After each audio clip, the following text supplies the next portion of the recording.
Number one কি? সামাজিক যোগাযোগ মাধ্যমে ভাইরাল হয়েছে ঢালিউড মেগাস্টার সাকিব খানের বেশ কয়েকটি নতুন লুক। নায়কের এসব লুক দর্শক হৃদয়ে ঝড় তুলেছে।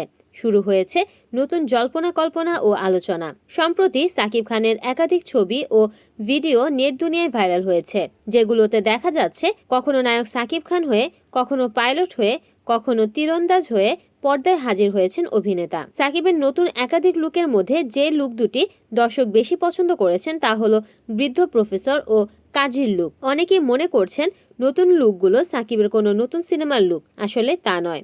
জানা গেছে শীতের একটি প্রসাধনী পণ্যের বিজ্ঞাপনে মডেল হতে একসঙ্গে একাধিক লুক নিয়ে হাজির হয়েছেন ঢালিউডের এই নাম্বার ওয়ান তারকা। মাত্র ১.৫ মিনিটের বিজ্ঞাপনটিতে ৬টি অভিনব লুক নিয়ে রীতিমতো দর্শকদের চমকে দিয়েছেন অভিনেতা। বিজ্ঞাপনের একেবারে শেষের দিকে নতুন সিনেমা সোলজারের লুকেও দেখা যাবে ঢালিউড এই mega স্টারকে।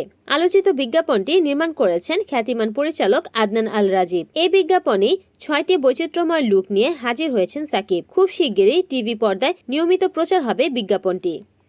Desk news, NN TV.